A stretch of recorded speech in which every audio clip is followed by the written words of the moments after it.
Statisticians say that the fastest growing minority bloc in America, of course, is the Hispanic bloc. And Baton Rouge bears that out to some degree.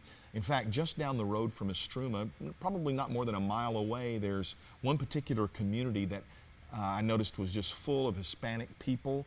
And in our greater Baton Rouge area, the number of Southern Baptist works that are Hispanic, it was just minuscule. And we knew that we were missing an opportunity for impacting a significant people group.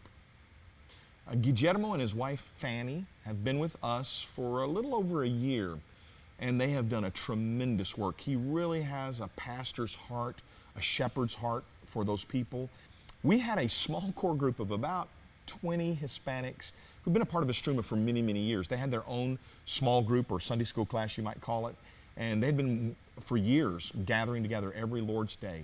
But they didn't have leadership, and there wasn't a vision that was enunciated. Guijo came to us from the International Mission Board. He actually worked there in the Hispanic arm of our International Mission Board, trying to mobilize Hispanic churches. And so he came with a tremendous missions heart and vision and understanding, and it's been wonderful. And so that group has grown from 20.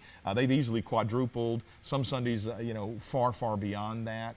And we've already baptized many Hispanic people, and they're vibrant. We treasure them. They're a part of who we are, and we're grateful that we can labor together for the gospel. Cuando vinimos por primera vez a Baton Rouge, When we came for the first time to Baton Rouge, a conocer la iglesia y escuchar de qué se trataba la propuesta, to get to know the church and its proposal for Hispanic ministries, cuando entramos por primera vez al santuario o entramos al worship center, when we entered into the worship center for the first time, vimos la declaración de propósito de la iglesia, que es glorificamos a Dios haciendo discípulos de todas las naciones. we saw the mission statement of the church plastered across the facade, and it said, "We glorify God by making disciples of all nations." Uniendo la visión de la iglesia con la propuesta de empezar una iglesia hispana, Joining together the vision of having a church with a Hispanic church, pero no separadas, sino siendo parte de Istruma, in which the churches would not be separate from one another, but would be components of one another. y personalmente creo que es uno de los modelos más efectivos para plantar una iglesia. Personally, I had the conviction that this was the most effective model for a Hispanic church start.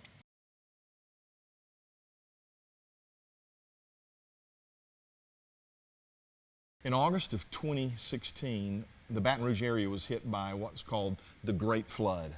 But though our campus was spared, we had 160 of our families flood here at Istruma. And so our church was in some sense hard hit.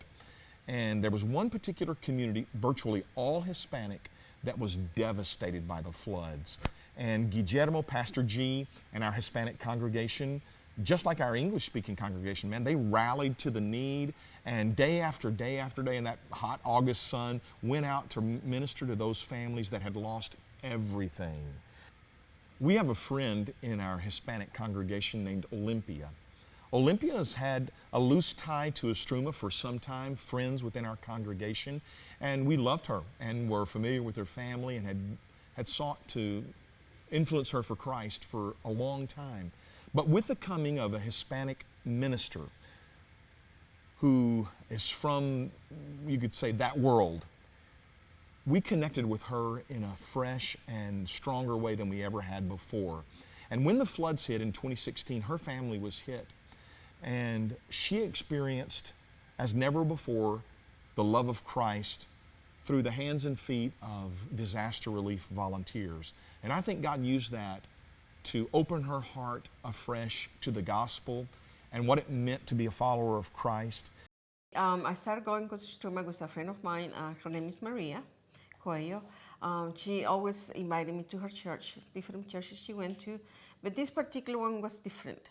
I started going on Good Fridays because they have a beautiful services, and I really particular like the way they did it. And then just I went on back and forth with it, and suddenly she told me that to come to listen to Pastor Jeff, and so I did, and I really was impressed with him. And then you wasn't sure, and I was in part of my life that I didn't know what I wanted to do. and I was very confused, and I was asking the Lord to please guide me to the right path, to know more about Him. And I always admired that Maria and the Istruma people and Indian Baptists learn how to know the Bible. We Catholics, we do that, but knowing this is know how is in depth, like the Baptists, and I really like that a lot. So anyhow, Pastor Jeff, he came one time, and we had the International Day, and he talked to me, and by that time I was in very financial problems, and I asked him to please pray with me, and he did. And I was very surprised that he did Spanish and English. So we left, it was October the 9th, and I remember because it was my birthday, but nobody knew, but it was okay. God sent me there for a reason that day. And then for a while, I didn't see Maria, we go back and forth with her. And then I saw Father Jeff at where I work, and a surgical specialist center of Baton Rouge. And I said, how you doing, Father Jeff?